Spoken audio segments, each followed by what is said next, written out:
Sveikos gyvensenos principai.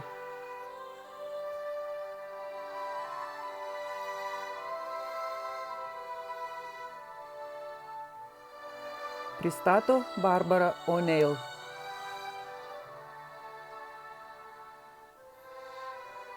Dešimta serija. Hormonų disbalansas.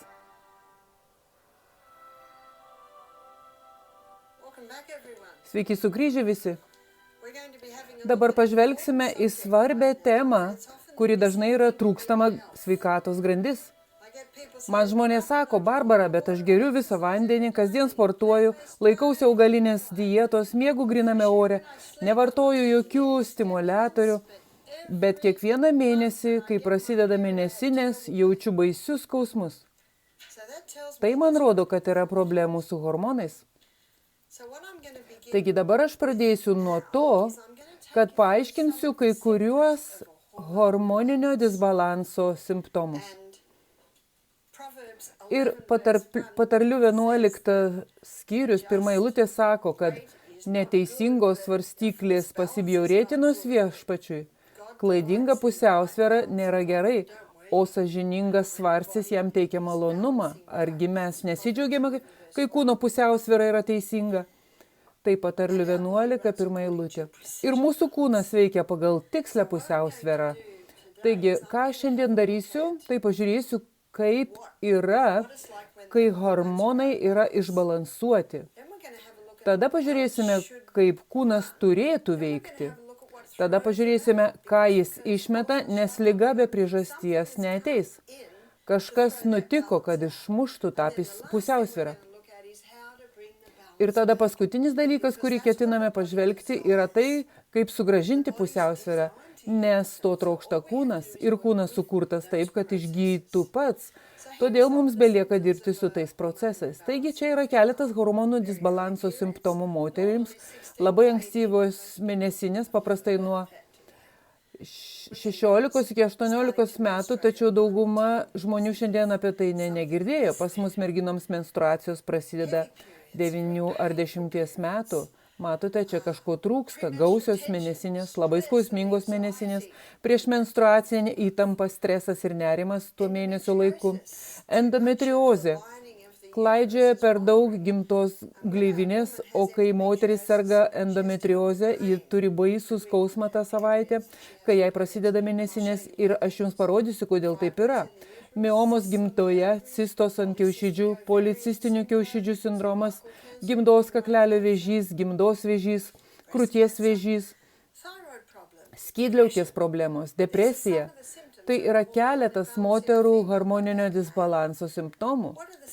O kaip su vyrais, kokie yra hormonų pusiausvyros sutrikimo simptomai vyrams?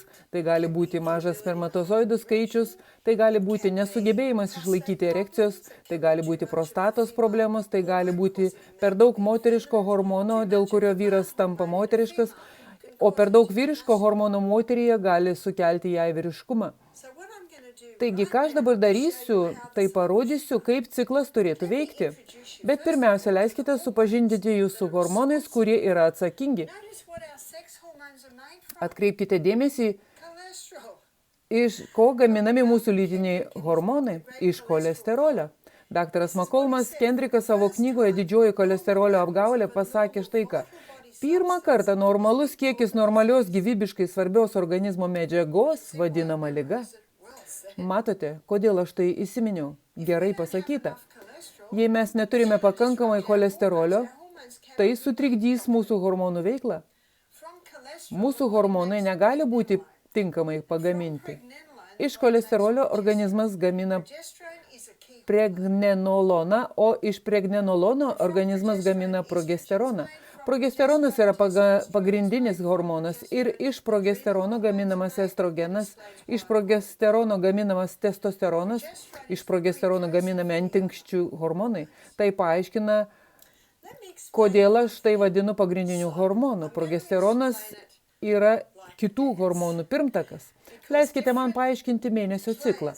Aš paaiškinsiu tai kaip šokį, nes skirtingi žaidėjai ateina į sceną, tarkim, šokėjai, skirtingų mėnesio laiku, arba mes pavadinsime tai šokio metu. Taigi, pirmasis hormonas, su kuriuo noriu jūs supažindinti, yra progesteronas. Ir progesteronas dėvės žalią aprangą. Ir vienas iš progesterono vaidmenų yra laimės hormonas. Ir aš skaičiau Ellen White, kur sakoma, kad namai turėtų būti labai laiminga vieta, turėtų būti juokas ir lengvumas, argi nenuostabi vieta auginti vaikus. Bet yra namų, kur tai nėra laimingi namai ir taip gali būti todėl, kad ypač moteris nėra laimingos būklės ir tai gali būti dėl to, kad jai trūksta progesterono. Ir pažiūrėkime, kodėl taip yra. Kitas ciklo šokėjas šokyje yra estrogenas. O pagrindinis estrogeno vaidmuo organizme yra ląstelių proliferatoriaus vaidmuo. Taigi reiškia, ląstelių proliferatorius sukelia masinį ląstelių augimą. Ir liesa jauna mergaitė išauga į gražią dailią moterį. Už tai atsakingas estrogenas. Bet jei estrogenų lygis išlieka aukštas, graži daili moteris gali išeiti iš formos. Aš sulyginu estrogeną su ugnimi ir vandeniu. Geras vergas, blogas šeimininkas. Ir yra keletas patarlių, kuriuose kalbama apie dilemą, kada vergės tampa meilužėmis. Ar tai tiesa? Negerai. Estrogenas labai svarbus, kaip ir ugnis ir vanduo. Bet kai jis nevaldomos, jis sukelia daug problemų, kaip pamatysite. Taigi pradėkime nuo mėnesio ciklo. Tai yra 28 dienų ciklas, arba turėtų būti, o pirmoji diena yra diena, kai moteriai prasideda menstruacijos. Pirmąją dieną progesterono lygis yra mažas. Taigi, galima sakyti, progesteronas yra užkulisiuose, taip sakant. Pirmąją mėnesio ciklo dieną estrogenų taip pat yra mažai, tačiau 7-ąją dieną jis pradeda kilti iki 14 dienos. O 14 dieną estrogenas tampa hormonų šokio žvaigžde. Eikime į sceną, kurioje šoka šokėjai. O tai yra moters kūno reprodukciniai organai. Tai yra gimda, ten yra kiaušintakiai, čia yra kiaušidės, tai yra gimdos kaklelis, tai yra gimdymo kanalas. Taigi šiuo mėnesio laiku, kai daugėja estrogenų ląstelėje, estrogenas kaip ląstelių proliferatorius sukelia didžiulį gimdos gleivinės ląstelių augimą, dėl kurio vystosi kraujo lizdas. Jei šiuo mėnesio laiku estrogenų kiekis yra per didelis, susidaro per daug endometriumo ir jis pradeda klajoti per visą pilvo sieną. Tai yra endometriozė. Šiuo mėnesio laiku didėjant estrogenų kiekiui, kiaušinėliai skatinami visiškai išsivystyti. Šiuo mėnesio laiku, veikiant estrogenui, gimdymo kanale išsiskiria tam tikra lubrikanto forma. Iki 14, o gal 15 dienos iš kiaušidžių išsiveržia visiškai išsivystęs kiaušinėlis, o kiaušintankio gale esantis maži siūleliai patraukia kiaušinėlį aukštyn ir kiaušinėlis juda aukštyn. Taigi, kiaušintakiai nuolat juda taip, sukeldami to kiaušinėlio judėjimą. Skylėje, kurioje išsiveržia kiaušinėlis, susidaro puslelė ir ta puslelė vadinama geltonkūniu. Ši maža puslelė yra labai svarbi, nes jos geltonkūnis yra pagrindinė progesterono gamybos dalis moters kūne. Ar dabar matote, kaip svarbu, kad moteris ovuliuotų kiekvieną mėnesį? Nes kai ji ovuliuojasi, tada išsiskiria kiaušinėlis, susidaro geltonkūnis, kuris palaiko progesterono lygį, kuris palaiko visus kitus hormonus. Taigi, kokį poveikį turi progesterono padidėjimas? Progesteronas pakelia moters nuotaiką šio mėnesio laiku tiek, kad padidėja jos seksualinis potraukis. Progesteronas taip pat turi nokinantį poveikį gimdos gleivinei. Progesteroną aš lyginu su tinkuotojais ir dažytojais, dedančiais paskutinius štrichus ant gimdos. Bet progesteronas turi kitą poveikį ir tai yra gimdos kakleliui. Gimdos kaklelis yra vartai į gimdą. Taigi gimdos kaklelis yra kaip maža pagalvėlė su mažu mygtuku viduryje. Bet leiskite man pažvelgti iš šono. Iš šono iš esmės atrodo taip. Yra mažos pagalvėlės, o viduryje yra nedidelis gleivių kamštis. Veikiant progesteronui šiuo mėnesio laiku išsiskiria gleivių kamštis, lūpos tampa šiek tiek stangresnės, o aplink gimdos kaklelį išsiskiria specialios formos lubrikantas. Ir šis lubrikantas yra specialiai sukurtas palengvinti spermatozoidų patekimą į gimdą, kaip pamatysite. Taigi, matote, yra paruošta scena vyro įėjimui. Leiskime man čia pateikti naujus skaičius. Manoma, kad per vieną ejakuliaciją išsiskiria nuo 2 iki 500 milijonų spermatozoidų. Mažiausia žmogaus kūno ląstelė yra spermatozoidas. Kartais iki pusės to išsipila lauk. Jei spermatozoidai susilieja su gimdos kakleliu, nėra lengva patekti į vidų dėl gleivių kamščio ir specialaus lubrikanto trūkumo. Tačiau jie tokie maži, keli gali prasiskverbti. Bet jei spermatozoidai pasiekia gimdos kaklelį, šis lubrikantas tiesioginė prasme sugriebė spermatozoidus ir iššauna į gimdą, bet dar reikia nueiti ilgą kelią. O kai kurie iš jų nueina neteisingų kelių ir iš esmės miršta ir yra pašalinami. Bet kai kurie eina teisingų kelių. Jūs pradedate suprasti, kodėl Dievas sukūrė jų nuo 2 iki 500 milijonų. Ir tada, spermatozoidai suranda savo prizą, kiaušinėlį. Kiaušinėlio dangalas atrodo taip. Mažos klostelės. Ir sperma turi įkišti nosį į vieną iš tų klosčių. Patekti nėra lengva. Jis stumteli ir galiausiai prasiskverbia į vidų, o prieš patekdamas į vidų turi prarasti uodegą, bet kai tik jis įsmeigia į kiaušialąstę, tos klostės sandariai užsidaro ir išsiskiria cheminė medžiaga, kuri sunaikina visus kitus spermatozoidus, kurie bando įeiti. Neįtikėtina, ką dabar mokslas mums parodo apie žmogaus kūno veiklą. Kiekviename žingsnėje galime tvirtinti 139 psalmė 14 eilutę. Šlovinu tave, nes esu nuostabiai padarytas, tavo visi darbai nuostabus, aš tai gerai žinau. Jei pastojimas įvyko, progesterono šokteli 200%. Kaip dažnai mes sakome apie nėščią moterį, ji tiesiog žydi. O jei nežydi, ką tai reikštų? Kad jai trūksta progesterono. Ir pažiūrėsime, kodėl taip yra. Progesteronas yra vienas hormonas, o estrogenas 3 hormonai. Yra E1, kas yra estronas, ir jis turi stiprų ląstelių proliferacijos poveikį, auginimo poveikį.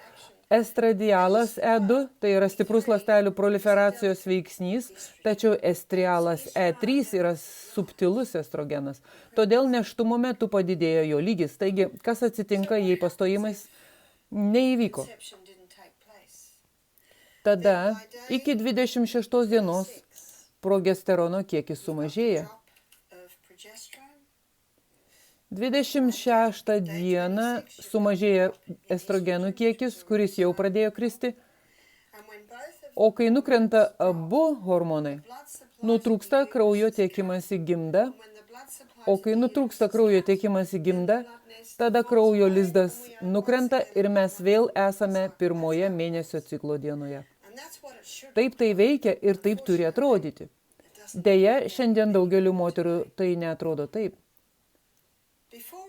Prieš parodydama, kas sukelia šio ciklo sutrikimą, noriu minutėliai paminėti spermą.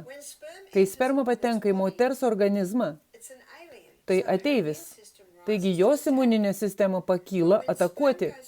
Bet kai sperma eina per vyro prostatą, ji įgauna imunitetą slopinančią savybę. Taigi, kai moters imuninė sistema pakyla į ataką, spermatozoidų slopinanti savybė atmuša jos imuninę sistemą ir sperma išgyvena. Argi tai nėra stebuklas, kai pagalvoji, kas turi įvykti, kad užgimtų žmogus? Bet turiu gerų naujienų.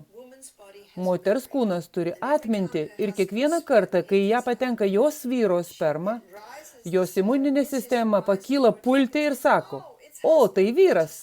Mes tiesiog atsitraukime. Ir sperma praeina. Bet tai labai svarbus momentas.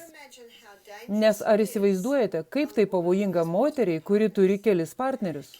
Ar įsivaizduojate, koks pavojingas analinis seksas vyrams ir moterims? Tai neįtikėtinai pavojinga. Aš tai užsimenu, kaip suaugusieji, nes svarbu tai žinoti, kad gimdymo takas gali pakelti mušimą, nes jis yra raumuo. Bet storoji žarna ne. Storoji žarna yra plona, subtili sienelė. Taigi analinio sekso srityje tai yra neįtikėtinai fiziologiškai pavojinga. Pavojinga išangiai ir storajai žarnai. Pavojinga imuniniai sistemai, nes patenka imunitetą slopinančios savybės, kurios veikia toje vietoje, kur jos niekada neturėtų būti.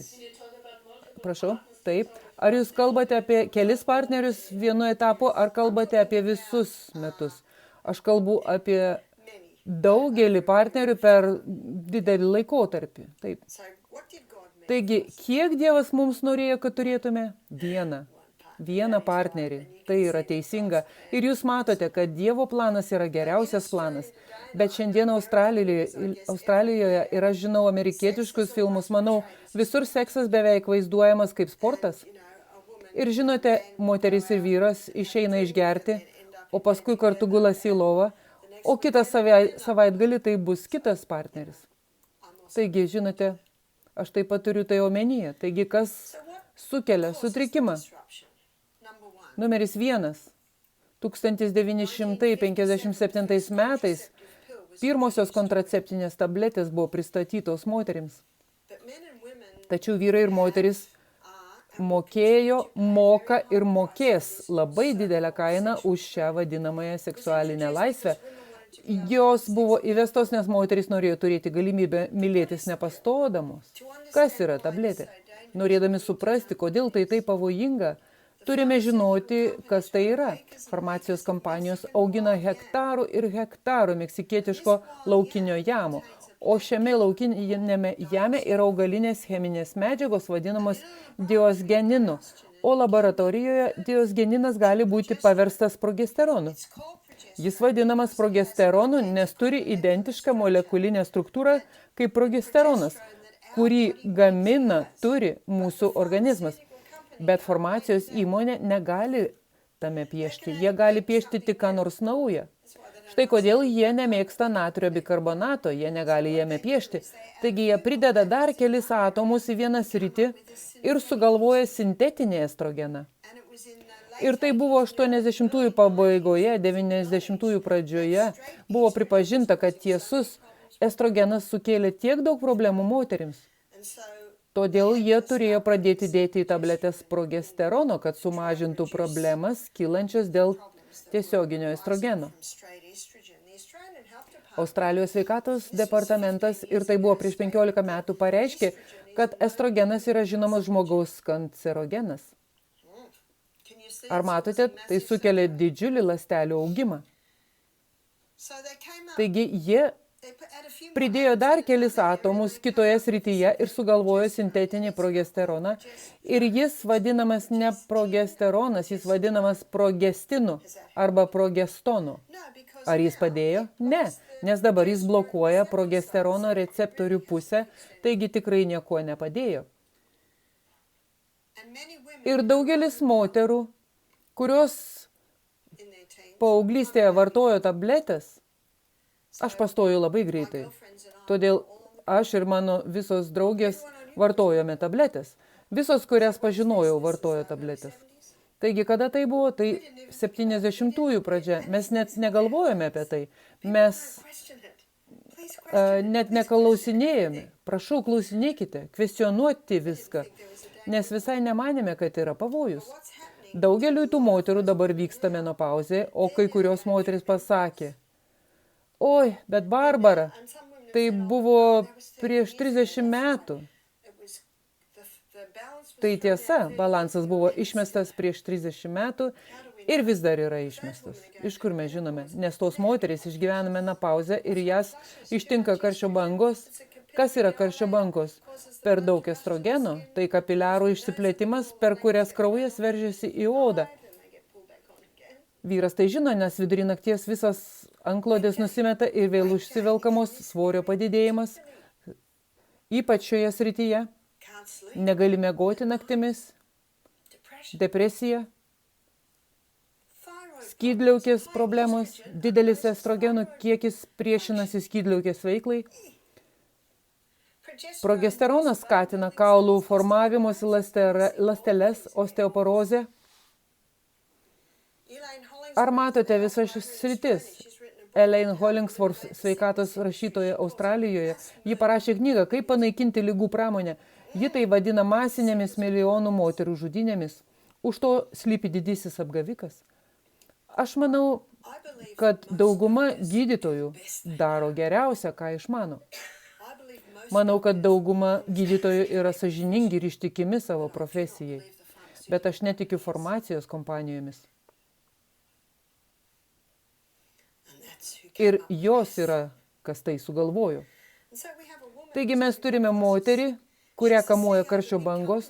Ji yra didelės įmonės generalinė direktorė. Rengia susitikimus ir tada užklumpa karščio banga. Ji eina pas savo gydytoją, sako, aš turiu kažką daryti dėl to. Taigi jis jai skiria pakaitinę hormonų terapiją, daugiau sintetinių hormonų. Ji laiminga, nes karščio bangos sustojo. Kodėl karščio bangos sustojo? Kadangi šie sintetiniai hormonai patekę į kūną, verčia kūną galvoti, kad ji turbūt nešia. Taigi, užuot perdavęs energiją odai, jis įdeda energiją į vidų. Po 6 metų jai ant krūtinės atsirado gumbas, krūties vėžys. Gydytojas nedelsiant nutraukė hormonų terapiją. Kodėl? Nesižino. O jei sakai gydytojui, tai kodėl tai padarėt? Jis sako, na, ji kentėjo ir aš daviau jai palengvinimą. Ir tai yra tiesa. Ir ne kiekviena moteris susirgs krūties vėžiu. Tai taip pat tiesa. Nežinau kaip jūs, bet jei man būtų suteikta galimybė pasirinkti karščio bangas ar krūties vėžį, aš pasirinkčiau karščio bangas. Ir matote, gydytojai tik mokomi, kad kai yra problema, štai čia, ką jiems duodi. Na, štai, ką jis išrašo jūsų svečiams, pacientams. Ir daugeliui moterų tai patinka, nes karščio bangos sustoja, vaistai niekada neišgydo ligų. Jos tiesiog pakeičia formą ir vietą. Kūnas ir tik kūnas yra veiksmingas gydytojas, taigi prasmingiausia yra dirbti su kūno sistemomis. Bet aš labai džiaugiuosi dr. Johnu Lee. Dr. Johnas Lee 90-ame dešimtmetyje pirmasis gydytojas, kuris prabilo apie tai. Jo knyga vadinasi, ko gydytojas negali pasakyti apie menopauzę. Taigi, kas vyksta su kontraceptinė tabletė? Ir aš noriu jums parodyti, kas vyksta su tabletėmis. Taigi, atsimenate, hormonas numeris 1 turėtų būti progesteronas. Jis yra žalesis. Antrasis estrogenas. Mėnuo po mėnesio vartojant tabletės neišskiriami kiaušinėliai. Ta daro tabletė. Kiaušinėlis neišsiskiria, nes organizmas mano, kad pastojo. Taigi, neišleidžiami kiaušinėliai, nesudaromas geltonkūnis. Kur dingsta progesteronas? Mėnuo po mėnesio vartojant tabletę su sintetiniu estrogenu. Kur dingsta estrogenas? Dabar turime didelę problemą. Tai vadinama estrogenų dominavimu. Kur estrogenas? Čia viršui. Geras vergas, blogas šeimininkas. Jis yra šeimininkas. Beje, kur progesteronas? Čia apačioje. Ir ką tai sukelia? Tai yra gimdos fibromų priežastis. Tai yra cistos ant kiaušidžių priežastis. Tai yra polipų gimdoje priežastis. Tai yra gimdos kaklelio vėžio priežastis. Tai vienas iš faktorių moterų turinčių kelis partnerius ir per daug sekso.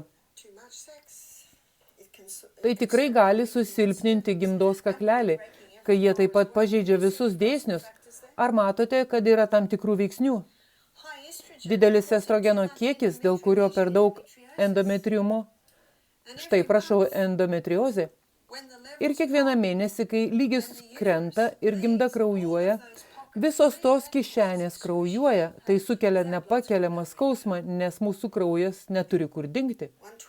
Viena 25 metų mergina man pasakė, aš susirgau endometriozę, nuėjau pas gydytoją, jis pasakė, viskas bus gerai, kai išgyvensi menopauzę. Kiek tai? Dar 25 metai kančios? O ką gydytojas gali padaryti, tai gali iškrapštyti kišenes ir tai šiek tiek palengvės, bet dabar ten bus randinis audinys. Jei nepašalinsi priežasties, niekada neturėsite išgydymo. Didelis estrogenų kiekis skatinantis ląsteles, sukeliantis cistą krūtyje, sukeliantis kalcifikuotus gabalėlius krūtyje, sukeliantis krūties vėžį. Kur yra progesteronas, laimės hormonas dingo. Tai paaiškina prieš menstruacinę įtampą. Aš pasakiau vienai paneliai, ar jaučiate prieš menstruacinę įtampą? Ji pasakė, ne, aš tiesiog nekenčiu savo vyro kiekvieną mėnesį, vieną savaitę. Ji tai jaučia, kita moteris pasakė, nežinau, paklausk mano vyro. O taip, atsako jis. Ar matote mūsų turimas problemas? Klaidinga pusiausvyra nėra gerai. Visa šeima tai žino, visas biuras tai žino.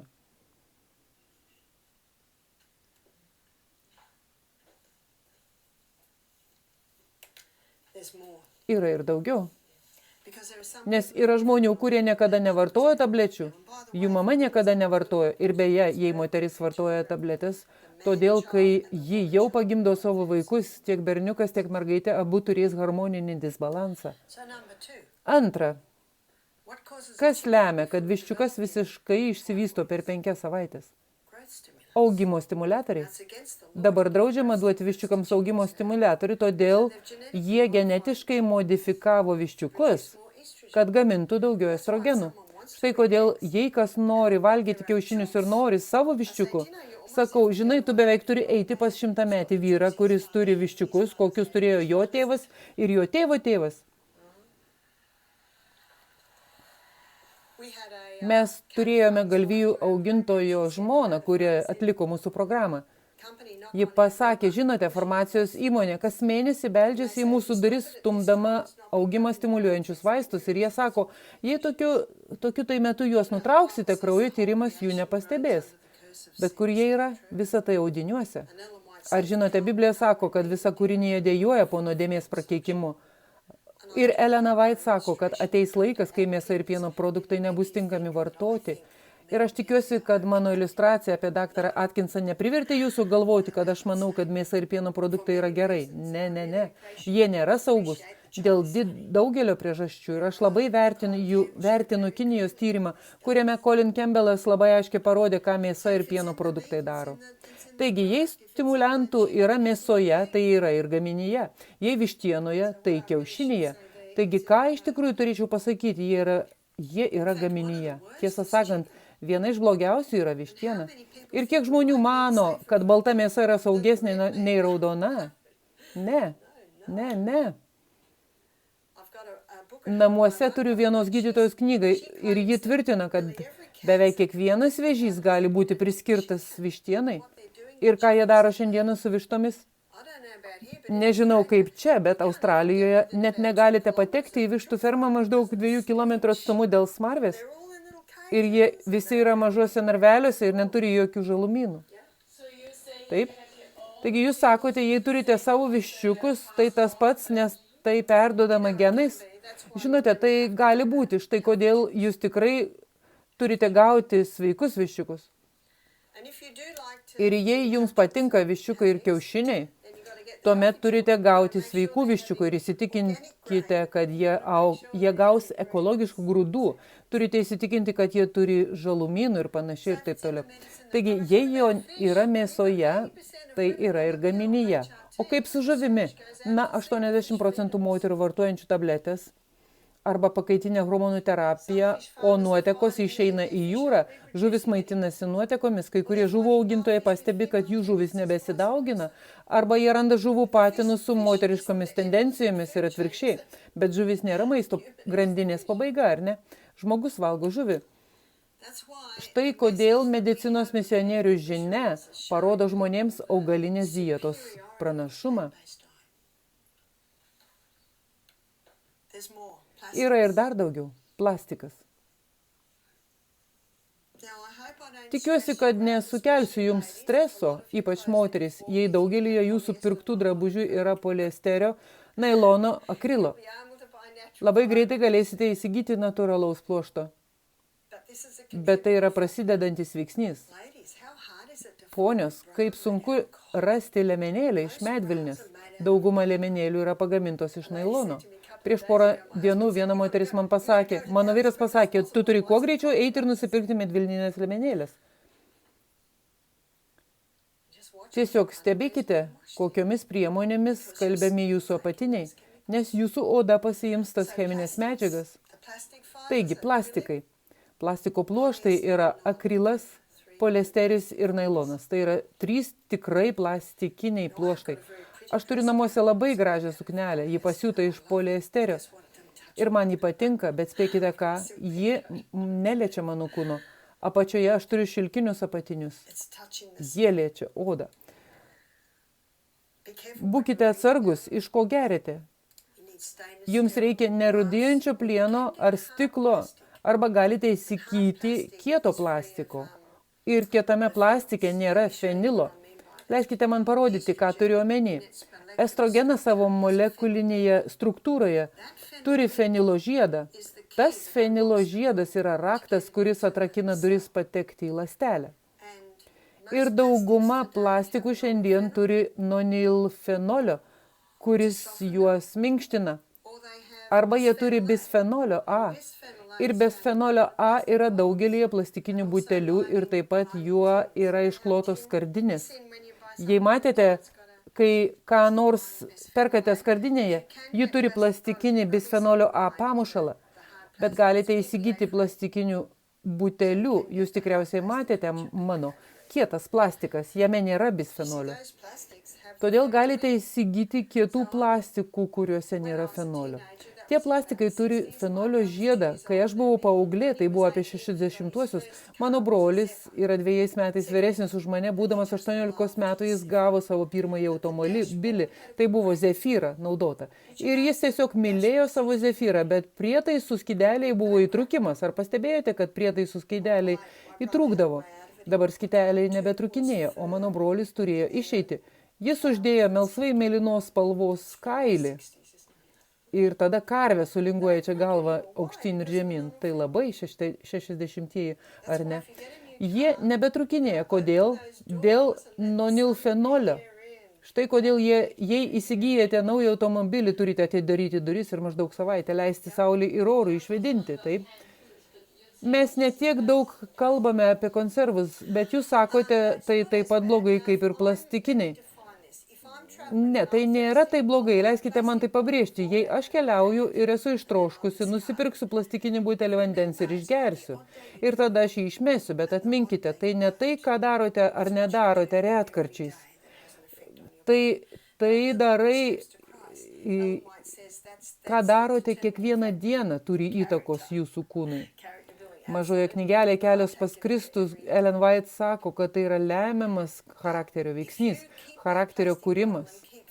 Bet aš jį geriu kiekvieną dieną, bet jei laikysite tą plastikinį butelį ir vis jį pildysite, išsiskirs fenolio vis daugiau ir daugiau. Taigi ne ta diena, kai naudojate skardinę, ne vieną retą kartą. Aš skardinių namuose nenaudoju, labai retai. Ir konservuotų ankštinių daržovių aš nenaudoju. Bet mes turime jų savo sveikatos centre. Jei kartais patiekalas sudegtų, pagamintume per 20 minučių, nes kažkas pamiršo sumažinti liepsną. Turime konservuotų ankštinių daržovių, kurias labai gerai nuplauname ir naudojame. Taigi, ką aš turiu omeny? Tai, ką padarote retkarčiais, nieko nelemia. Iš tikrųjų, jis sako, kad tai jūsų įprastinė kasdienė tendencija. Tai, ką darote kiekvieną dieną, lemia.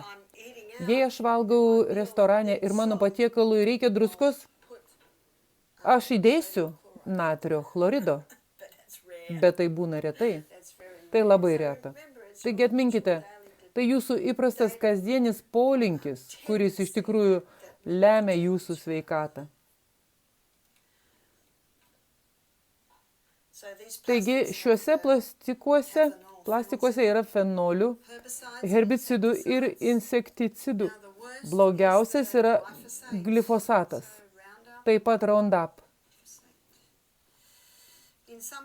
Kai kuriuose šalyse jis buvo uždraustas, jis toks pavojingas. Jei valgote neekologiškas bulves, jie naudoja glifosatą, kad sunaikintų bulvių viršūnės. Todėl kiekvienoje neekologiškoje bulvėje bus glifosato pėdsakų. Žinau, kad Šri Lanka uždraudė glifosatą, nes daugelis ryžių augintojų dažniau sirgo endokrininiu vėžiu, tai kepenų vėžys. Ir net jų vaikai sirgo. Tiesą sakant, mes visada manėme, kad Roundup buvo saugus. Bet net susitikimų, kur jie jį geria ir sako, matai, na įdomu, kokie jie dabar, nes glifosatas veikia augalo hormonus, taigi jis veiks ir jūsų hormonus. Taip pat chemikalai. Išmeskite chemikalus iš savo namų. Vienas iš pirmųjų dalykų, kurio žmonės daro, kai jie grįžta namo ir atsidaro savo skalbinių spintelę po virtuvės kriauklę ir labai gerai pažiūri, kas ten yra. Galbūt girdėjote apie ksenoestrogenus. Ksenoestrogenai reiškiantis estrogeno imitaciją. Taigi, tai yra estrogenų imitatoriai, ypač dėl plastikų su nenilfenoliu ir dėl jų poveikio estrogenų receptoriams. Taigi, leiskite man parodyti jums šias estrogenų receptorius. Čia yra 3 ląstelės. Čia yra 3 estrogenų receptorių vietos. Ir pirmas, kurį pažiūrėsime, yra kseno, kuris gaunamas iš plastikų, herbicidų, insekticidų, cheminių medžiagų. Jie yra 20 000 kartų stipresni už žmogaus. Taigi, kokio jie dydžio? Jie didžiuliai. Kokio dydžio žmogaus estrogenas? Jis tiesiog taip gražiai sėdi ląstelėje. Tačiau žmogaus estrogenas yra 20 kartų stipresnis už augalo. Taigi, kokio dydžio augalo estrogenas? Jis vos padengia patį paviršių, tik mažytė juostelė. Ir tai yra natūralus estrogenas, kurį randate daugumoje žalumynų, kurį rasite sojoje, randate raudonuosiuose dobiluose ir tikriausiai girdėjote, nevalgykite sojos, nes joje yra estrogenų. Taip, yra, bet jų labai mažai. Bet pažvelkime į šiandien Amerikoje auginamas sojas. Jos vadinamos Roundup Ready. Kodėl jos taip vadinasi? Nes jos buvo genetiškai modifikuotos, kad atsispirtų Roundupui. O vienas fermeris man pasakė, kad prieš patenkant į prekybą visas laukas išpurkštas 5 kartus. Taigi problema numeris 1 yra genetiškai modifikuotos, o problema numeris 2 jos pilnas Roundupo. Tai sojos pupelės, kurios padidins krūties vėžį, prostatos vėžį. Mano draugė darė disertaciją apie sojų pupelės savo mitybos kursui ir žmonės jos klausė, papasakok apie sojas ir jis sako, aš turiu vienos sakinio atsakymą. Dievas sukūrė jas gerai, žmogus jas iškraipė. Taigi nebijokite valgyti sojos, tiesiog įsitikinkite, kad ji yra ekologiška. Šie ksenoestrogenai turi stiprų ląstelių proliferatorių, kaip ką tik parodžiau, kurį randame estrone ir estrodiale. Taigi, kaip mes galime tai pakeisti? Dievas yra toks geras, kad davė mums kūną, turinti įmontuotą gebėjimą išgydyti save, bet kai suteikė jam tinkamas sąlygas. Jis reaguoja. Numeris 1, turite užsukti čiaupą. Pašalinkite tabletės, pašalinkite hormonų terapiją. Pašalinkite mėsą ir jos produktus, pašalinkite plastiką, cheminės medžiagas. Taigi, kaip mes galime valdyti gimdymą? Seksas yra 2 dalių. Kontracepcija turėtų būti 2 dalių taip pat. Moteris turi savo vaidmenį ir vyras turi savo vaidmenį. Koks moters vaidmuo?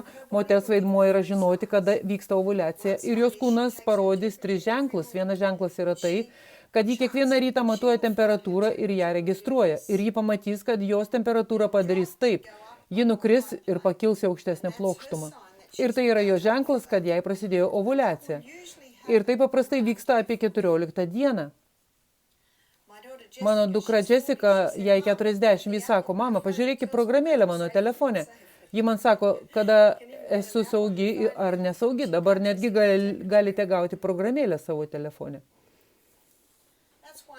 Ir ji kiekvieną rytą įrašo temperatūrą. Tai vienas ženklas. Koks kitas požymis? Kitas požymis yra makšties gleivės. Taigi, kai estrogenų daug, makšties gleivių nėra tiek daug ir jos būna baltos, bet kai progesterono kiekis didelis, makšties gleivių būna daug gausiau. Jos skaidrios ir styguotos. Taigi, tai dar vienas ženklas. Ir moteris gali tiesiog tai registruoti kiekvieną dieną. Ir jos trečias požymis, ji tikrina gimdos kaklelį. Taigi, tai taip paprasta, kaip kasdien tikrinti gimdos kaklelį. Iš pradžių ji neturi su kuo palyginti, bet bėgant dienoms, savaitėms ir mėnesiams šiuo mėnesio laiku ji pradeda matyti aiškius pokyčius. Taigi, kai šie 3 ženklai susijungia, tai leidžia moteriai tiksliai apibrėžti, kada jai vyksta ovuliacija. Ir tai dažniausiai įvyksta šią savaitę čia. Taigi, ką moteris daro, jis sako savo vyrai. Aš esu saugi, aš nesaugi, aš saugi. Taigi, koks dabar vyro vaidmuo? Vyro vaidmuo šiuo mėnesio laiku yra, jis arba dėvi prezervatyvą, arba įvaldo atsitraukimo meną. Ir aš perskaičiau straipsnį apie italų vyrus, kurie didžiavosi įvaldę abstinencijos meną, kad neleistų savo moterims pastoti. Ir pagalvojau, kaip gražu, nes žinau, kad Australijoje moteris turi viską padaryti. Jai turi būti įdėta mirena, arba ji turi gerti tabletės ir visą tai. O čia vyras perima atsakomybę. O kaip dėl vazektomijos? Aš nepatarčiau vazektomijos, nes kai mes su Maiklu susitokėme, man buvo beveik 44 metai, jam 40, ir jis manęs paklausė, ar norėtume daugiau vaikų. Aš pasakiau, manau, kad mums jau gana, aš turėjau 6, jis 2, jis pasakė, sutinku, jis pasakė, ar man reikia vazektomijos. Pasakiau, kad nėra reikalo. Mes galime su tuo susitvarkyti. Ir mes tikrai susitvarkėme, nes aš buvau vaisinga dar 15 metų, kol nustojo menstruacijos. Ir taip, mes nepastojome. Aš daugiau nepastojau. Taigi tai leidžia porai pasirinkti, kada susilauks kūdikio. Mano dukra Jess, jie pasirinko, kada susilauks 3 mergaičių, tai buvo labai patogu. Tiesą sakant, jie buvo vedę 2 metus, kai pasirodė mažoji ametistė. Ametistai dabar 15 metų ir džiaugsmas, jai jau 16, o džiaugsmas yra kiekvienai kalėdų šventėje atvykti į Misty Mountain ir dirbti sveikatos centre. Kaip malonu. Taigi, ji girdėjo mamos ir tėčio istoriją, kai klausėsi paskaitos. Ir ametistė nesusiformavo anksti. Kaip puiku, mes iš tikrųjų galime pakeisti genus, nes jos mama ir tėtis užaugo taip, laikydamėsi šios dietos, todėl savo 3 mergaitėms suteikė geresnį hormonų genofondą. Kaip puiku. Taigi, pašalinkite tabletės, pašalinkite hormonus. Tai, ką išgirsite šiandien, leis moteriai nutraukti hormonus. Pašalinti mėsą ir jos produktus. Manau, kad kai kuriems mūsų svečiams tai neįdomu. Ir tai yra labai svarbu, būnant medicinos misionieriais. Turime būti atviri visoms gyvenimo sferoms. Taigi aš sakau žmonėms, kurie sako, ne, aš neketinu nustoti valgyti mėsos ir pieno produktų, sakau, jie turi būti bent ekologiški. Ir viena moteris pasakė, gerai, tada nevalgysiu daug, jei jie bus ekologiški. Ir aš pasakiau, jūs išmoksite skaniai gaminti, kol būsite pas mus. Taigi dauguma žmonių žiūri rimtai, kaip visą tai pašalinti. Taigi, antras punktas – jūsų kepenys. Yra galingas organas ir turi galimybę pašalinti estrogeno perteklių. Ir tai padarys vienu iš 2 būdų. Kepenys pašalins estrogeną hidroksidų keliu. Taigi, tai yra hidroksidų kelias. Jei jis siunčia estrogeną į hidroksidų kelią, jis išeina iš organizmo. Bet jei jis siunčia į hidroksi 16 keliu, jis grįžta į kūną 100 kartų blogesnis. Taigi dabar aš jums parodysiu, kas skatina tai ir kas slopina tai. Įvairūs maisto produktai gali paskatinti hidroksidų kelią. Ir vienas iš jų yra kopūstų šeima. Oi, buvo taip miela pasikalbėti su vyru ir išgirsti, kad jie dabar tik pradeda valgyti kopūstus, kuriuos aš pasodinau prieš išvykdama. Kopūstų šeimoje yra indolų ir aš čia viešbučio name mačiau, kaip čia visi apžiūrinėjo daržus, tai labai įspūdinga. Šiuose kopūstuose yra indolų ir tie indolai stimuliuoja hidroksidų kelią ir užkerta hidroksi 16 kelią. Ir viena moteris man parodė papildą, kurį ji turi, sakė, kad naturopatas man skyrė šio papildo, kad padėtų subalansuoti mano hormonus. Ir aš pažiūrėjau ir jame yra indolų. Jai tai kainuoja $100 per mėnesį. Ir ji labai apsidžiaugė išgirdusi, kad jai tai reikia ką nors iš kopūstų šeimos įtraukti beveik kiekvieną dieną. Taigi tai kopūstai, kur gali būti įtraukti ir rauginti kopūstai. Rauginti kopūstai yra puikus maistas, padedantis palaikyti gerą žarnyno florą. Ir mes pažvelgsime į tai šiek tiek išsamiau, kai leisimės į kelionę per žarnyną. Briuselio kopūstai, brokoliai, žiediniai kopūstai, bokčioj, visi jie priklauso kopūstų šeimai. Taigi juose visuose yra indolų, kurie stimuliuoja hidroksidų kelią ir slopina hidroksi 16. Vitaminas B. O didžiausias mūsų B vitaminų šaltinis yra mūsų žaliuose riešutuose ir sėklose. Todėl puiku suvalgyti saujelę jų kiekvieną valgį. Vitaminai B6, B9 ir ypač B12. Kai mes eisime į kelionę per žarnyną, aš jums papasakosiu vitamino B12 istoriją, kuri yra labai neteisingai suprasta. Vitaminas B12 yra bakterija, taigi valgydami obuolį nuo medžio arba braškę tiesiai nuo augalo gaunate B12. Aš juos nuplaunu, jei ant jų yra nešvarume, bet jei jų nėra, aš jų neplaunu. Saldymedis. Tai saldymedžio žolė. Jei kam nors padidėjęs kraujospūdis, nenaudokite saldymedžio, nes saldymedis gali šiek tiek padidinti kraujospūdį. Taip. Ar riešutai pranašesni, jei yra išmirkyti? Ar geriau, jei jie išmirkomi? Daugelis žmonių taip sako, jie išmirkomi vandenyje. Na, aš nežinau, ar kada nors mirkite riešutus ir juos džiovinote, bet jie tikrai praranda tą puikų stiprų skonį. Jei labai gerai sukramtate riešutus, jie yra puikūs. Linų sėmenys. Malti linų sėmenys yra puikus pusryčių priedas, tačiau įsitikinkite, kad jie sumalti. Ir suvalgyti per valandą nuo sumalimo. Nes kaip matote, kai pažiūrėsime į riebalus, jie labai greitai genda, kai yra veikiami šviesos, šilumos ir deguonės. Jei sumalate, galite laikyti šaldytuve. Per daug nėra gerai, nes jame yra cianido. Įdomu, kad jame gali būti cianido. Obuolių sėklose yra cianido, abrikosų kauliukuose yra cianido. Ir karčiuose migdoluose yra cianido. Ir linų sėmenyse yra šiek tiek. Ir kai jis patenka į jūsų kūną, kasos fermentai išskiria rodaną. O kai rodanas patenka į vėžinę ląstelę, jis užmuša vėžinę ląstelę. Taigi jų negali būti per daug. Tačiau nepažįstu ne vieno, kuris suvalgytų puodelį kauliukų per dieną. Ar galite užrašyti, kaip tai rašosi? Rodanas.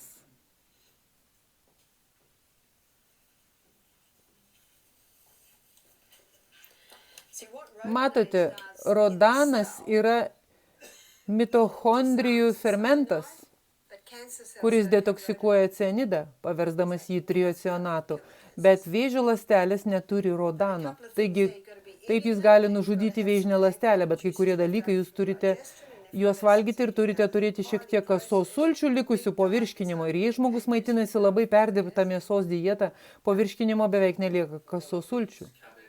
Taip. Taigi visi šie kopūstai, vitaminas D, vitaminas B bei skysčiai ir panašiai, ar jie skatina estrogeno pašalinimą iš kepenų? Tai tiesa, tai tiesa. Taigi pirmas dalykas yra sustabdyti tai, kas sutrikdo hormonus. Antras punktas yra atsikratyti estrogeno. Ir trečias yra kremas vadinamas laukinio jamo progesterono kremu. O laukinio jamo progesterono kremas yra australiškas kremas, kuriame yra diosgenino.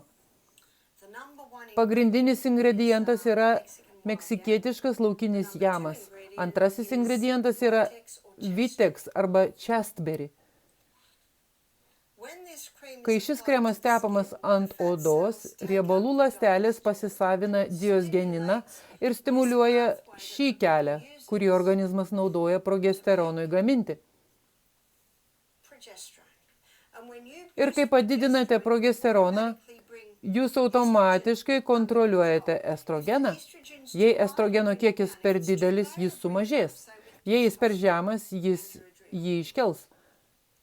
Tas pats su testosterono ir adrenalino hormonais. Galite jį užsisakyti internetu, arba jei susirenkate ir užsisakote dėžutę, pasidalinsite kainą. Taigi, kaip jį užtepti? Panardinate iki pirmo pirštų sąnario, tiesiog virš nago. Aš pasakiau vienai poniai iki pirmojo krumplio, bet ji manė, kad tai buvo pirmasis sąnarys ir per mėnesį išnaudojo visą indelį. Vieno indelio turėtų užtekti apie 3 mėnesius, taigi įmerkėme vieną pirštą ir vieną kartą tepame ant vidinės rankų pusės, kitą kartą ant krūtinės, kitą kartą ant pilvo, kitą kartą ant šlaunų vidaus, keičiate taikymo vietas. Jis taikomas ryte ir vakare 3 savaitės per mėnesį. Taigi, jei moteriai yra mėnesinės, ji taiko 3 savaitės, kai jos progesterono lygis yra didžiausias. Jei moteris nebeturi menstruacijų, nes ji yra arba išoperuota gimda arba eina per menopauzę, tada jį pasirenka bet kurią savaitę per mėnesį, kai ji netepa kremo. Viena ponė man pasakė, aš naudoju šį kremą ir jis nepadėjo. Sakau, o kiek laiko naudojate? Jis sako, 2 mėnesius. Na, leiskite man parodyti jums, kas vyksta per 2 mėnesius. Ji turi didelį hormonų pusiausvyros sutrikimą. Ir jos simptomai rodo tai. Po 2 mėnesių, kur yra lygiai? Maždaug čia. Kur mes norime jų? Mes norime jų čia. Ir todėl siūlau bent metus, kad tie hormonai susibalansuotų. Kai prieš 4 metus mokiau Bronkse, pas mane atvedė 9 metų mergaitė, kuriai buvo mėnesinės. Taigi aš pasiūliau laukinio jamo kremą metams, kad subalansuotų hormonus. Sutikau 92 metų moterį, kuri vartojo laukinio jamo kremą nuo osteoporozės. Matote, progesteronas skatina kaulų formavimo ląsteles. Mačiau daugelį turinčių problemų su skydliaukės ligomis, kurie vartoja jamo kremą. Atminkite, kad didelis estrogenų kiekis prieštarauja skydliaukės funkcijai. Sumažinkite estrogeną, tai gali būti dalis programų, kurias jūs patarsite, kai kitą savaitę pradėsite rengti programas žmonėms, sergantiems įvairiomis lygomis ir galėsite suprasti, kodėl. Taip. Kaip turėtume naudoti tą laukinio jamo kremą nuo osteoporozės? Taip pat. Gerai. Taigi, koks yra naudojamas moteriai? Toks yra naudojamas moteriai. O kaip vyrui? Vyras tepa 2 kartus per dieną, bet jam nereikia savaitės pertraukos, nes vyrai nėra cikliški kaip moteris. Taigi, kodėl vyras turėtų jį naudoti? Vyras jį naudotų nuo prostatos problemų. Mes turėjome vyrą atliekantį mūsų programą, kuris 3 mėnesius buvo švirkščiamas, kad sumažintų testosterono lygį. Matote, didelis estrogeno kiekis vyro organizme gali padidinti testosterono kiekį ir tas testosteronas gali virsti testosterono formą sukeliančią prostatos liaukos uždegimą. Ir leiskite man papasakoti kai ką labai įdomaus. Jei vyras vartoja cinko kiekvieną dieną, tas cinkas slopina testosterono pavertimą pavojingą testosterono formą. Ir kur yra aukščiausia cinko forma? Moliūgo sėklose. Ačiū, Kasperi, šį rytą visi gavome moliūgo sėklų. Tiesą sakant, vienas sveikatos rašytojas sakė, kad jei kiekvienas vyras turėtų pakankamai cinko, nebūtų tokių dalykų kaip prostatos problemos. Įdomu. Ir jūs galite suprasti, kodėl. Taigi, vyrui, jis jį naudotų nuo prostatos problemų. Taigi, šis žmogus, aš pradėjau jums pasakoti istoriją, jis tai išgirdo, o prieš tai jis kas 3 mėnesius buvo švirkščiamas, kad sumažintų testosterono lygį. Jam išsivystė krūtis ir jį ištikdavo karščio bangos. Jis tai išgirdo ir priėmė sprendimą. Jokių daugiau hormonų injekcijų. Jis pradėjo naudoti laukinio jamo kremą. Jis pradėjo gerti daugiau vandens. Jis pradėjo laikytis augalinės dietos, nes viena iš hormoninių problemų priežasčių gali būti per daug vištienos ir kiaušinių. Ar matote tai? Jis pradėjo sportuoti, anksti eiti miegoti, nustojo gerti kasdien puodelį kavos ir savaitgalio raudoną vyną. Ar matote, kad tai yra tikros priemonės? Tai yra tikros priemonės. Tai nėra tikros priemonės. Štai tikros priemonės. Tai jūsų pagrindas, tai tikrai padės. Prisimenate 104 psalmę, 14 eilutę. Dievas davė žolelių tarnauti žmonėms. Taigi žolės gali padėti, bet jūs turite turėti tą pagrindą. Ir aš manau, kad priežastis, nors ir keletą metų prieš gimdant savo kūdikius aš vartoju tabletės, manau dėl to, kad aš gyvenau tikromis priemonėmis. Savo vaikuose nepastebėjau jokio hormoninio disbalanso. Jie gali tai daryti, bet tai užtruks daug ilgiau. O dauguma žmonių, kurių hormonų pusiausvyra sutrikusi, nori greitos pagalbos. Ir Dievas davė žolelių tarnauti žmonėms. Taigi, kai kurie sako, na, o jei valgysi laukinį jamą? Na, daktaras Jonas Lee sako, jei valgysite, prarasite, nes kepenys jį detoksikuoja. Jis sako, kad per odą galite gauti 400% daugiau veikliųjų medžiagų. Taigi tai yra įdomus dalykas, į kurį reikia atkreipti dėmesį. Taigi šis žmogus įgyvendino gyvenimo būdą ir pradėjo kremą. Po 10 mėnesių jo žmona man atsiuntė elektroninį laišką, jį pasakė, turiu gerų naujienų. Jo krūtis sumažėjo, karščio bangos liovėsi, jam ką tik buvo atliktas tyrimas pas gydytoją ir jo testosterono lygis yra geriausias per daugelį metų. Kokiame nuostabiame kūne mes gyvename. Tai yra tikrų priemonių įgyvendinimas ir vaistažolių vartojimas, padedantis atkurti pusiausvyrą. Taigi, 4 punktas visada turi būti tikrosios priemonės. Arba 8 sveikatos dėsniai. Liga yra gamtos pastangos išlaisvinti sistemą nuo sąlygų, kurios atsiranda dėl tų sveikatos dėsnių pažeidimo. Štai kodėl jūs iš esmės mokote štai ko. Ir jūs to mokote išsamei, kad tą informaciją laimėtumėte savo sveikatos svečią. Vienas vyras pasakė, Barbara, visi liepia man gerti vandenį. Bet jis pasakė, jūs paaiškinote man, kodėl. Ir dabar jis geria vandenį. Ir kodėl tas žmogus, kuris atliko mūsų programą, pradėjo valgyti daržovės? Jis sako, visi man liepia valgyti daržovės. Bet jūs man paaiškinote, kodėl. Ar žinote, kad Dievas taip sukūrė mūsų smegenis? Ar tai netiesa? Jis taip sukūrė smegenis ir mes turime klausinėti. 1 Tesalonikiečiams 5:21. Visą ištirkite ir kas gera, palaikykite. Tai turėtų būti galva, o ne uodega. Vienintelė geresnių dalykų viltis yra žmonių auklėjimas teisingais principais. Taigi aš einu į bažnyčias ir to mokau. Ir kai kurie bažnyčios nariai ateina, daugelis neateina, nes jie mano, kad viską žino. Kai kurie bažnyčios nariai ateina ir aš mokau studentus, bet matau, kad aš taip pat mokau bažnyčios narius. Ir vienoje bažnyčioje visą savaitę rengėme susirinkimus, žmonės susidomėjo, nes tai įdomu.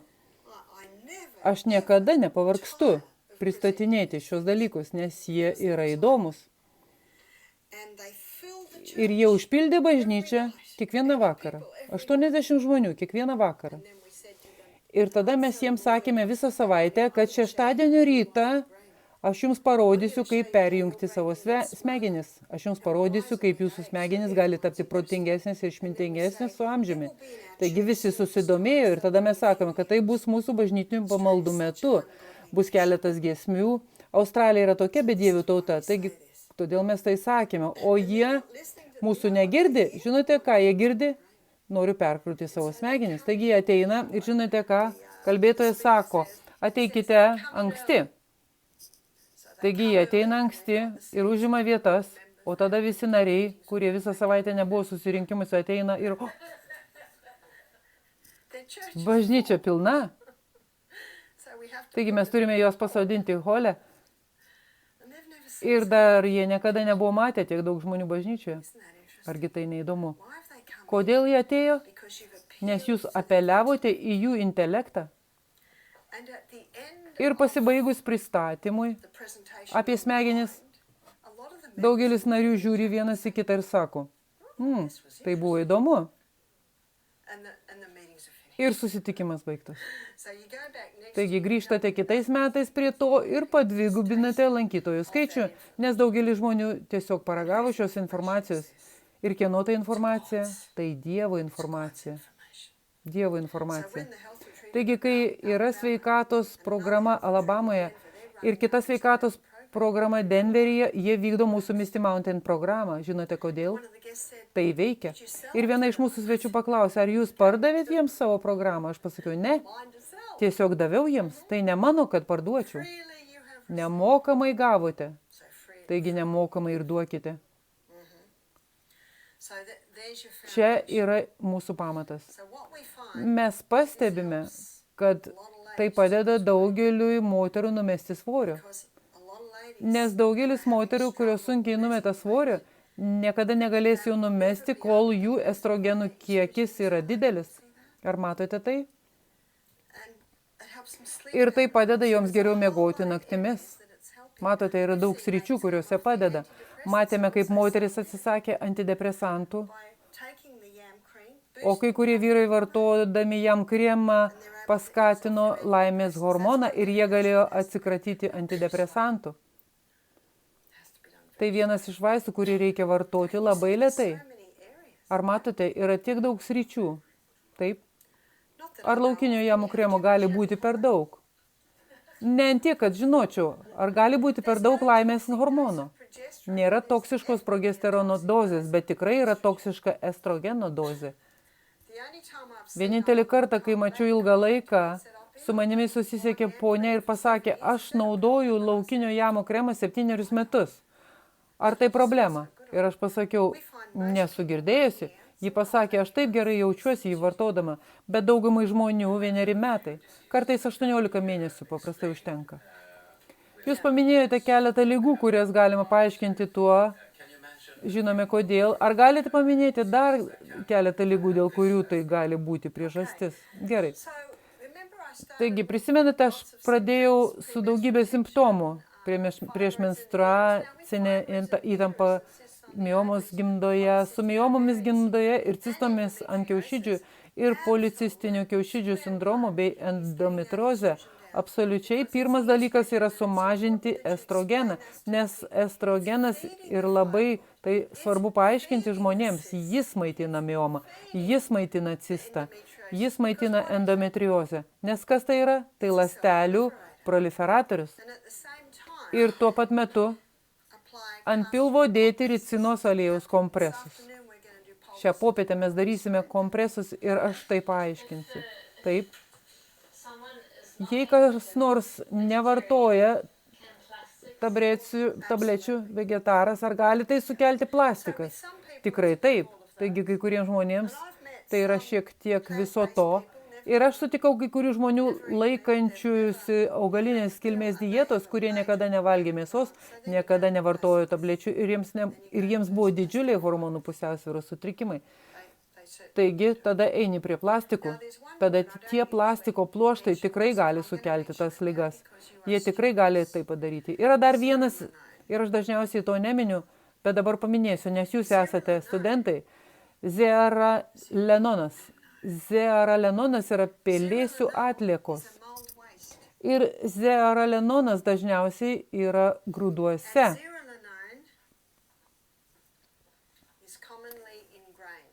Tiesą sakant, daugumoje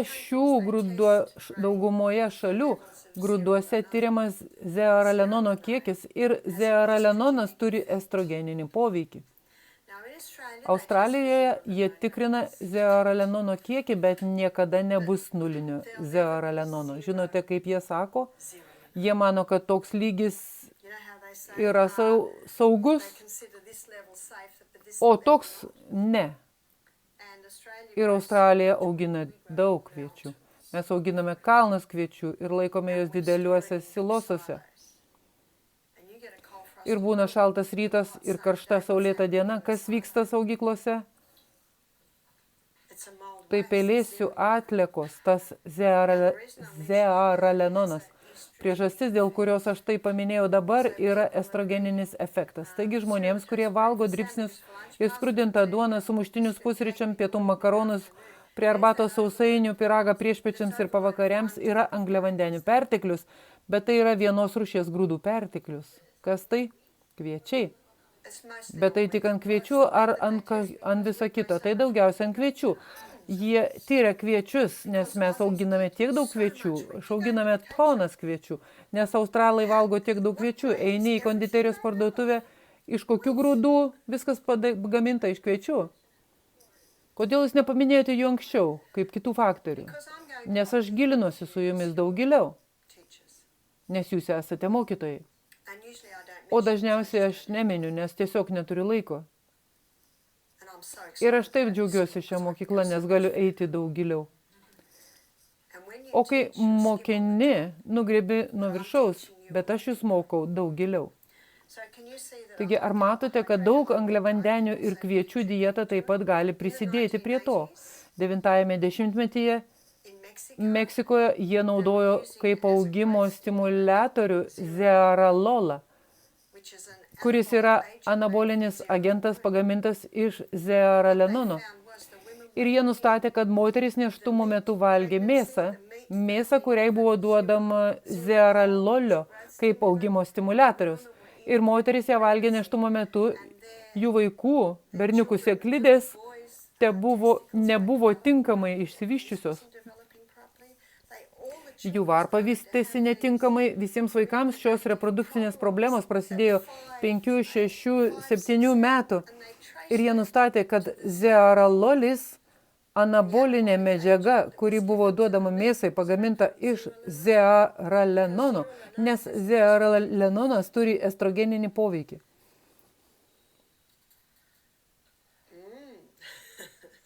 Taigi, tai dar viena priežastis, kodėl reikia sumažinti tuos kviečius.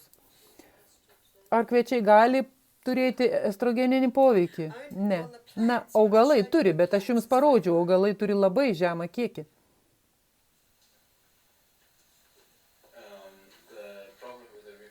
Ar berniukų reprodukcinių organų problema kyla dėl hormonų disbalanso? Tai tiesa. Ar galima išgydyti su amžiumi? Žinote, gali būti. Gali būti. To aš nežinau. Turiu knygą Mikotoksinai. Atsimenate, mikotoksinai reiškia pelėsį. Ir ši knyga yra apie mikotoksinus. Tai mikotoksinai ir poveikis gyvūnų bei žmonių sveikatai. Ir iš ten yra pasakojimas apie ryžių veiksmą, kurį paminėjau vakar. Ir ši istorija, kurią ką tik jums papasakojau. Taigi ši knyga parodo mikotoksinus ir jų poveikį žmonių sveikatai.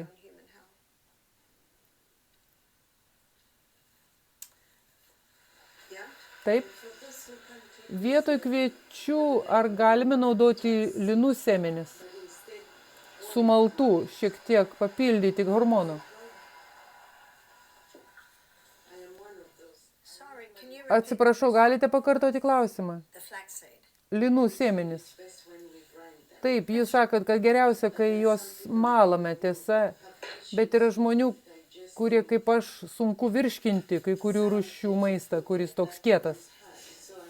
Todėl paprastai užmerkiu į karštą vandenį, kad suminkštėtų. O jūs negalit valgyti net jei sumalate? Nes jei sumalti, tai kaip smulkus milteliai. Man jie turi būti visiškai smulkus milteliai. Taip, taigi smulkus milteliai nėra kieti. Matote, jei suvalgysite nemaltas sėmenis, kitą dieną pažiūrėsite tualetą ir pamatysite ten visas sėmenis. Jos turi būti sumaltos. Į miltelius, taip.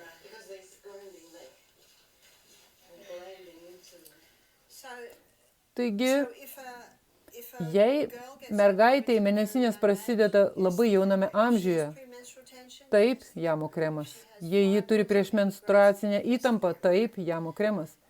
Jei ji turi miomų ar kokių nors ataugų, taip, jamo kremas. Tiesą sakant, jei moteris kada nors vartoja tabletės nuo pastojimo, ji turėtų naudoti jamo kremą, nes ji gali nepastebėti daug simptomų ir kartais moteris nemato simptomų, kol išgyvena menopauzę. Taigi žinote, kokie yra simptomai? Kokio ilgio yra virvelė? Tai gali būti įvairu kiekvienam žmogui. Ir aš pažinojau moteris, kurioms ant smakro atsiranda plaukelių, įvairių kūno dalių. Plaukelių, jos pradeda naudoti jamo kremą ir klausia manęs, ar tai sustabdys plaukų augimą. Sakau, ne. Išraukite juos, bet jūs galite subalansuoti hormonus, kurie gali ir nesustabdyti plaukų augimo. Nes dar nesame danguje. Atminkite, kad jei galite tai valdyti, jums sekasi gerai. Pažinojo vyrus, pradėjusius naudoti jamo kremų, kuriems nepatinka tai, kad jie yra moteriški. Taigi, jis padės. Taip pat yra buvę, kad vienas vyras man pasakė, man labai patinka šis kremas, nes įdeda į pieštuką švino. Manau, jūs žinote, ką tu noriu pasakyti. Tai leidžia jam turėti erekciją, kurios jam nepavyko turėti. Galbūt tai nesugrąžins 50 metų vyro prie to, kai jam buvo 20 metų, bet tai tikrai gali padėti. Taigi yra tiek daug sričių, kur jis padeda. Todėl norėjau parodyti jums, kas išmuša hormonus ir kaip sugrąžinti pusiausvyrą. Ir kai supranti šios hormonus, tada supranti, kodėl tai turi tokį poveikį. Taigi, ką aš taip pat atradau, norėčiau pažvelgti į menopauzės moteris per paskutinės 5 minutės. Mes jau beveik baigėme. Pažvelkime į menopauzės moteris. Štai keletas dažniausiai pasitaikančių simptomų moterų turinčių hormonų pusiausvyros sutrikimą. Jie kamuoja karščio bangos, jį priauga svorio, jį blogai miega, nenori sekso.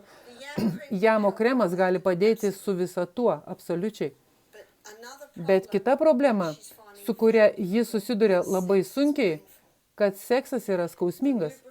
Lubrikantas nebepasigamina, o makštį deginančios ląstelės yra nepaprastai gležnos. Makštį dengiančios ląstelės nepaprastai gležnos. Taigi, ką tai moteriai daryti yra kažkas, kas populiarėja. Tai vadinama joni kiaušiniais.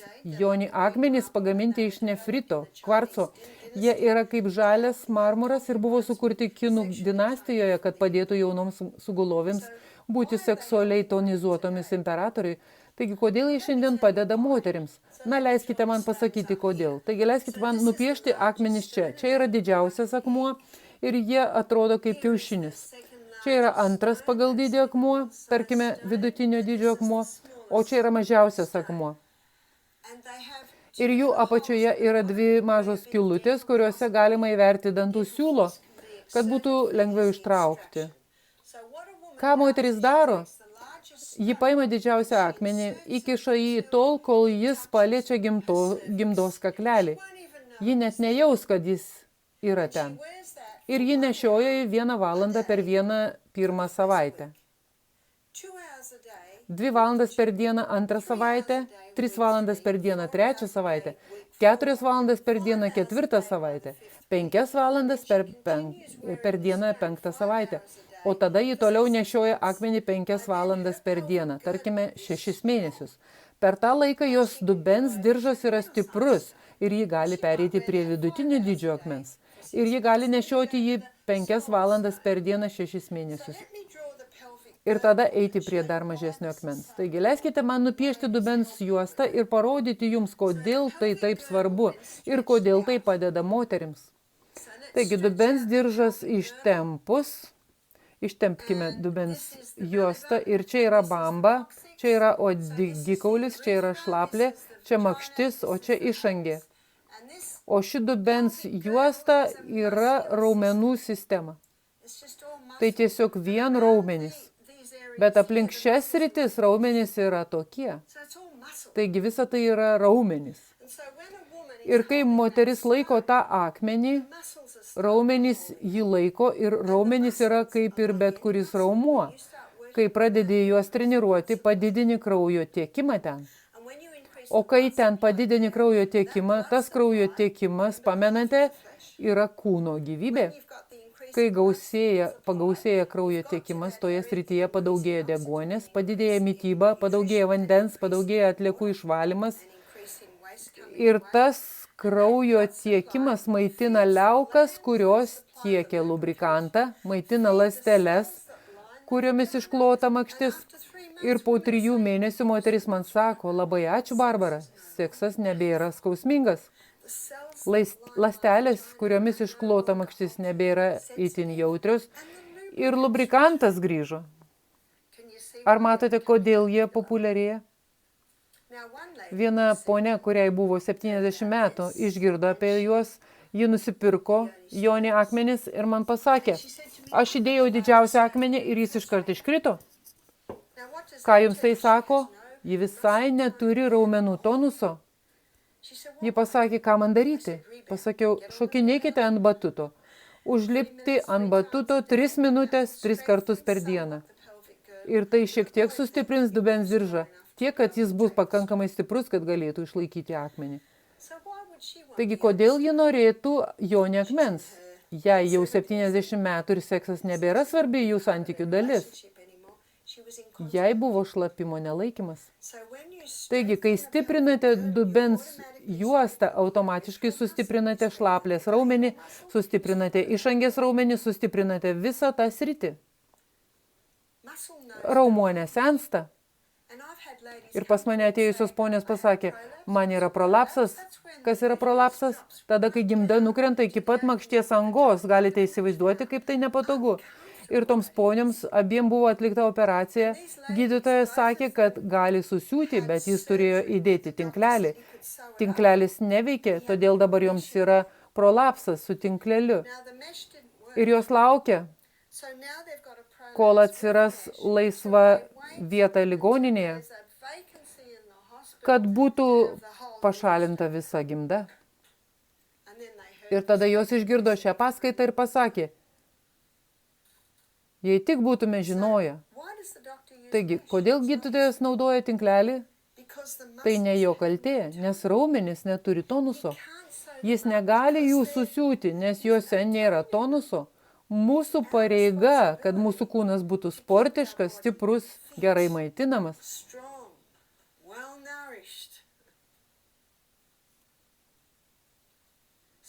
Taigi, jei iškyla problema, bet beje, norėčiau pasiūlyti, jei jūsų kūnas yra sportiškas, stiprus ir gerai maitinamas, tikriausiai net neturėsite prolapso. Tačiau kai kurioms moterims yra prolapsas, nes gimdant ne viskas vyko taip gerai, o gydytojas padarė viską, ką galėjo. Bet matote, mes čia kovojame su gravitacija ir jėga atsiranda kovojant su gravitacija. Ir moterims taip pat svarbu pritupimai. Ar galite pritupinėti? Kiekvieną dieną. Kiekvieną dieną turėtume pritupinėti. Mano vyras net dabar gali pritupti. Jis neturi dubens diržo, kaip turi moteris. Bet jis yra toks laimingas, kad gali daryti pritupimus. Taip. Kas yra blogo raumenų tonuso priežastys? Pagrindinės blogo raumenų tonuso priežastys iš esmės yra sveikatos dėsnių pažeidimas. Ląstelės nėra maitinamos, ląstelės nėra gerai girdomos, ląstelės nėra gerai pailsėjusios, tačiau ląstelės, raumenų ląstelės nenaudojamos. Toje konkrečioje srityje turiu omeny pakanka vaikščioti ir taip mankštintis. Na, mažai kas vaikšto, mažai kas mankštinasi. Ir negalima kaltinti gimdymu, nes aš pagimdžiau 6. Matote, tai ne gimdymas, moters kūnas buvo sukurtas gimdymui. Taip? su pritupimais, ar padeda vyrams, kurie keliasi labai dažnai naktį? Tai gali padėti šiek tiek, bet prostatos problemos yra viena sritis, kur jamo kremas gali padėti. Mano dukra Ema prieš 17 metų pagimdė dvynukus ir abu dvyniai svėrė apie 3 kilogramus. Tai daug. Jis sakė, kad pilos atsikišo iki vidurinio piršto krumplio. Tai toli. Ir po gimdymo jei jį kosytų, čiaudėtų ar juoktųsi, ji šiek tiek nelaikė šlapimo. Ir ji tiesiog pagalvojo, tai kažkas, su kuo aš turiu gyventi, nes dėl tų kūdikių spaudimo.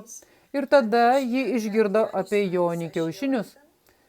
Taigi ji užsisakė, ji juos naudojo ir po 3 mėnesių ji gali juoktis, ji gali kosyti, čiaudėti ir nepraleidžia šlapimo. Ji sustiprino dubens diržą. Moterų, kurios daug pritupinėja, dubens diržas yra daug stipresnis. Aš galiu lengvai pritupinėti, nes kai buvau nėščia su paskutiniu kūdikiu, jam dabar 33 metai, aš skaičiau Janet Valaskės knygą Aktyvusis gimdymas ir ji pasisakė už pritupimus. Todėl kasdien pritupdavau po 10 minučių, kad priprasčiau prie pritupimų. O kai gimė Viljamas, kūdikis išskrido vienu paspaudimu su nepažeista placenta. Ir tie pritupimai galingi, reikėjo jį pagauti. Ir tada aš toliau pritupinėjau, nes dabar tai buvo patogi padėtis. O jei pažiūrite į kaimus, kur moteris daug pritupė, pas jas prolapsų problemų beveik nėra. Taigi tai tik stiprina tuos raumenis, naudoja tuos raumenis. Batutas yra tikrai naudingas. Batutas sustiprina liemenį, stiprina liemenį iš išorės. Pažvelkite į pilatės tipo pratimus. Visi jie stiprina liemenį. Atminkite, kad liemens stiprinimas padeda mūsų stuburui. Mes turime tiek daug ką duoti žmonėms, ar ne, turėdami šią informaciją. Tiek daug duoti. Nes Dievas nori, kad mes visi klestėtume ir būtume sveiki, kaip klestėtų ir mūsų siela. Taigi leiskite man pasimelsti, kad užbaigčiau mūsų rytinį užsiėmimą. Tėve danguje, labai ačiū už tai, ką šiandien mums davei. Labai dėkoju už šį nuostabiai sukurtą kūną. Nuostabus yra tavo darbai, kuriuos mano siela puikiai žino. Dieve, duok mums visiems supratimą, suteik mums visiems išsilaikyti ir parodyk, kur tu norėtum pastatyti kiekvieną iš mūsų. Meldžiame Jėzaus vardu. Amen.